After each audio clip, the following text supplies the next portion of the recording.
Documenting buyer representation. A buyer representation agreement is an authority granted by a buyer to a real estate brokerage to act on his or her own behalf in locating a suitable property for that buyer on terms and conditions set forth in the representation agreement. So a buyer representation agreement is similar to a seller representation agreement and generally grants an exclusive authority to the real estate brokerage to represent that party. This chapter focuses solely on the exclusive representation agreement. The representation agreement performs several key functions, like establishes an exclusive buyer relationship. A buyer representation relationship sets out duties and responsibilities of both parties,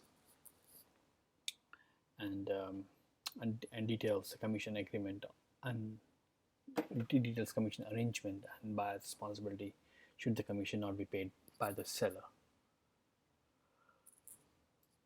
Regarding the exclusive arrangement, an exclusive buyer representation agreement gives the brokerage the sole right to locate a real property that meets the buyer specific buyer requirements. Most importantly, the form details a general description of property, design, and the geographical location, as well as setting out the commission arrangements for locating the property. Regarding the authority, as the seller representation agreement, buyer representation agreement sets out the legal relationship, the obligation of parties, and time limits concerning such authority. But unlike seller representation, the buyer representation is an authority both for the purchase of the property and for the leasing of the property.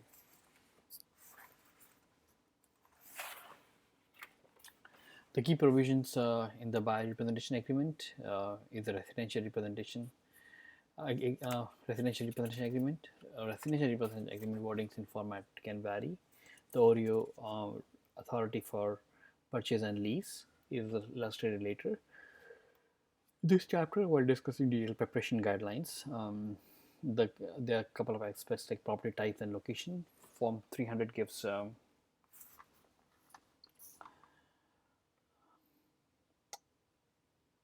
provides a general description of the property being sought while granting the brokerage full authority to seek out all relevant properties. Commission Doria buyer representation provides for payments either by listing brokerage or by the seller. However, such payment does not create a representation relationship with the seller. It's only with the buyer. The buyer remains responsible for the entire commission if no commission is paid by the seller or the listing brokerage. However, the brokerage must inform buyer of the amount of commission that will be paid, as the buyer is responsible for any deficiency between the contracted amount and the amount actually paid by the seller or the listing brokerage. A holdover provision is also included. Representation, um, as with the listing agreement, the buyer representation agreement sets out our disclosures and related procedures concerning representation, multiple representation, and customer service. The agreement also provides a buyer acknowledgement that the multiple representation might occur and details procedural specifics in that event. Indemnification. An important disclaimer is included regarding the physical condition of the land and improvement. The brokerage and its representative are not qualified regarding the physical condition of either land or improvements, and the buyer indemnifies brokerage against liability for defects, patent or latent. So patent are the one which are easily observable, and the latents are the one which cannot be observed um, with the reasonable inspection. Further, information supplied by seller or landlord or the listing brokerage is not warranted as accurate. Such matter fall to the buyer's risk, also called as caveat emptor, essentially asking the buyer to be aware that the buyers must examine the goods or property being acquired and therefore buy at their own risk. Consumer report. The Consumer Report Act requires that every person be notified if a consumer report may be referred to in connection to the transaction. As appropriate, an appropriate clause is inserted in the buyer representation agreement to that effect. Such information may be required in order to secure financing.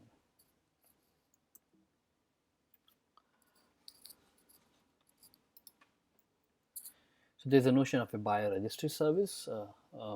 Some real estate boards, like Toronto Real Estate Board, creates a buyer representation service.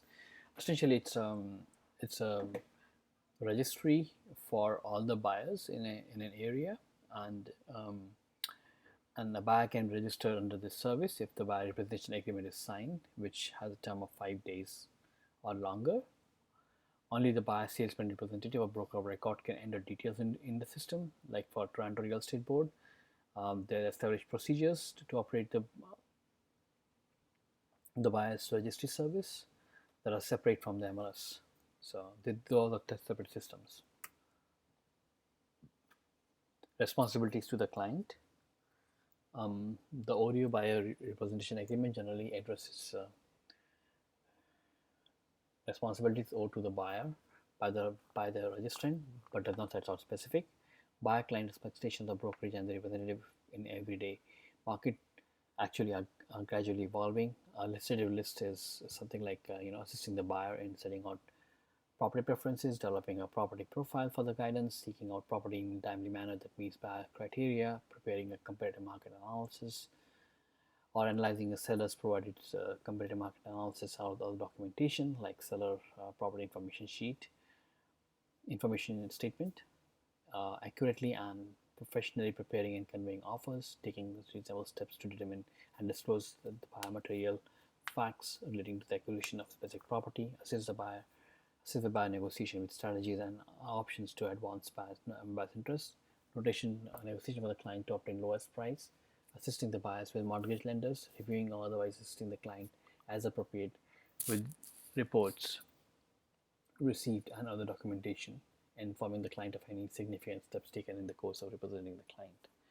So, about 2002, the agreement preparation, section 11 of the Code of Ethics, as discussed in the sellers regarding sellers in chapter 3 before. These are the minimum requirement for all written buyer representation agreement as well as. So these includes effective date of the agreement, amount of commission of the remuneration, amount payable to a cooperating brokerage, how commission is paid, services being offered under the agreement, provision for agreement exceeding 6 months, and agreement must only contain one expiry date.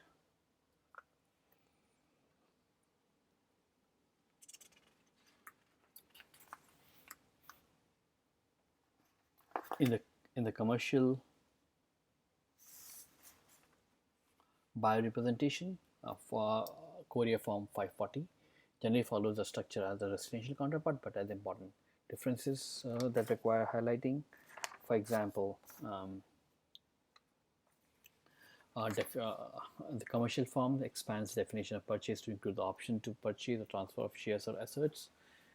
For the real estate property includes real estate as defined in the REBA 2002. Services provided by the brokerage. This clause is added as an added provision relating to specific services that may assist the buyer. Space is provided for other services agreed between the parties. And responsibility of the buyer.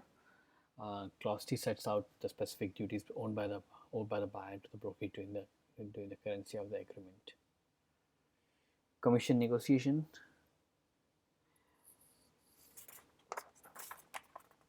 The buyer legal obligation. The buyer as a principal has 3 obligations to the agent, the brokerage, and the agency law, which when entered into a buyer representation relationship. Remuneration, indemnification, and any additional obligation set out in the representation agreement as with the seller's representation agreement. So duties owed to brokerage by the buyer's client is remuneration, indemnification, and obligation detailed in the representation agreement. Remuneration is the buyer agrees that the broker is entitled to commission based on the percentage of the sale price of the property, a specific amount, or a combination of both set out as out in the agreement. At the same time, the buyer client agrees that the brokerage is entitled to receive and retain the commission paid by a listing brokerage or a client. If that occurs, then the buyer agrees to pay any deficiency between the amount received from the listing brokerage or the client and the commission agreed upon in the buyer's representation agreement. If no commission is received from the listing brokerage or seller, then the amount as set out in the agreement is due and payable. Indemnification involves the obligation to compensate the brokerage for loss or damage in carrying out lawful act. Indemnification for purpose of buyer representation is set out in the agreement and specifically focuses on liability for defects, latent or patent, and other obligations if the sale does not complete due to the buyer's a default or negligence, then the commission has to be paid. Deficiency, the buyer agrees to pay the brokerage of any on demand or any or deficiency in commission when the commission received when the commission received on the brokerage or seller is less than agreed in the buyer representation agreement. Taxes, buyer agrees to pay applicable harmonized sales tax on the total commission payable to the brokerage by the buyer. Referral of properties, buyer agrees to notify the brokerage immediately of any property of interest to the buyer. If such is not done and the sale is negotiated directly with the seller in relation to such property, then the brokerage is owed a commission as per the representation agreement. Regulatory requirement. Various commission provisions are set out in REBA 2002 regarding the entitlement to commission and how this commission is calculated. Regarding the commission calculation, commission or the remuneration to be agreed can be a percentage or amount or a combination of both. If a percentage is used, the remuneration may include several percentages that decrease with the sale price or rental price increases. A commission must never be calculated based on the difference between the listing price and the actual sale price. Entitlement to commission, the license is not entitled to commission or remuneration unless a written agreement is signed by the party paying the commission or registrant has shown the property to the buyer. Legal action for commission. No legal action can be taken for collecting commission involving a trade in the real estate unless the person bringing such action was either exempted, was either registered or exempt from registration. An expired agreement, the brokerage is not entitled to claim a commission or the remuneration if the registrant knows that an unexpired buyer representation agreement exists with a different broker unless the buyer agrees in writing to pay such commission. Payment of commission, the brokerages are not permitted to pay any commission or any remuneration to brokers or salesperson employed by other brokerages, not to any unregistered person. Brokers and salesperson can only accept a commission or other remuneration from their employing brokerage. There is a holdover provision, similar to what we had for the seller representation.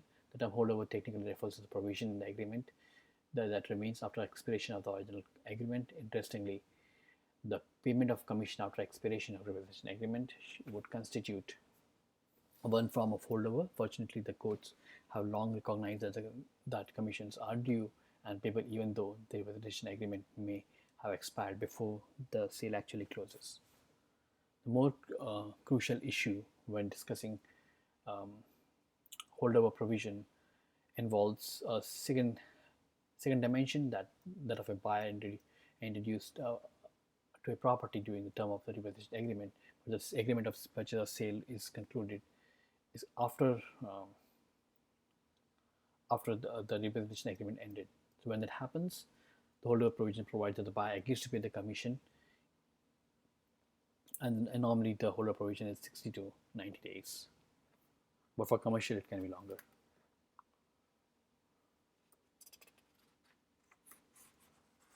Commission-related disclosures, additional fee as a part of remuneration to the brokerage. The topic of additional monies received from others must be addressed. The agency law requires that the agent cannot make any secret profit or receive remuneration from anyone other than the client without his or her fully informed consent. So Section 8 of the Code of Ethics reinforces this requirement by stating that a registrant must disclose any direct or indirect financial benefit. So it's the agency law which is saying you cannot benefit from or make any secret profit, which is what is reinforced by the Code of Ethics.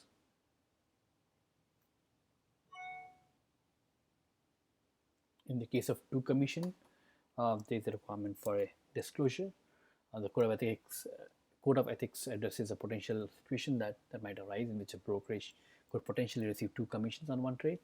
The code provides that the brokerage cannot collect a commission from a buyer or a seller and then collect a second commission pursuant to an agreement with another party unless a full written disclosure is made to both buyer or seller and the other party. And another disclosure, which is regarding the properties that meet buyer's criteria. The Code of Ethics requires that the broker shall inform the buyers of properties, buyer clients of properties that meet buyer's criteria, unless the amount of commission or other, regardless of the amount of commission or other remuneration with the brokerage may be entitled. So if there are two properties and there is one which doesn't give a commission, gives less commission, even then the registrant is required to show those properties if it meets the buyer's criteria. So these are the other couple of disclosures that are required. Disclosures related to additional fees, disclosures related to commissions also on the same trade, and properties that meet buyer criteria irrespective of the commission.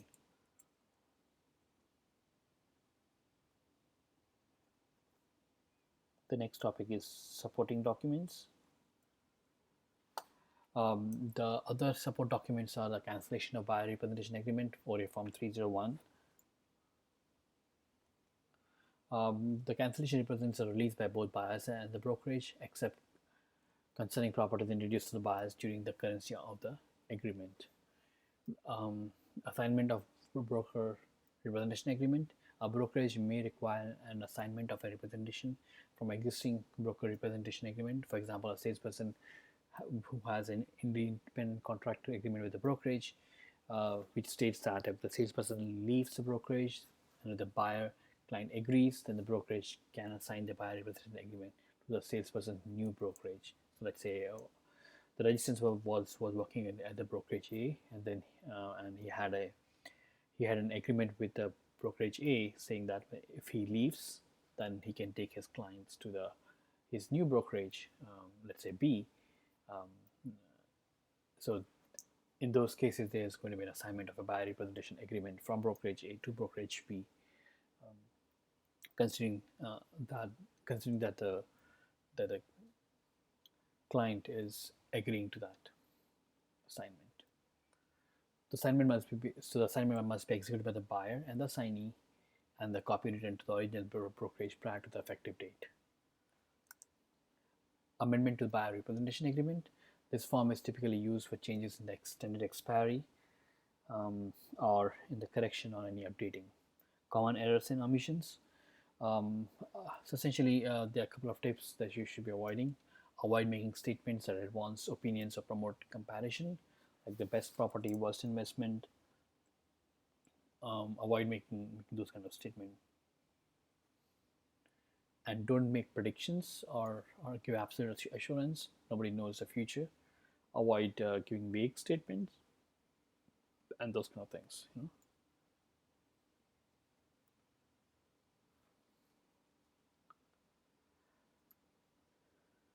So to recap, buyer representation agreement typically provides for an express written authority to locate suitable property for a buyer client.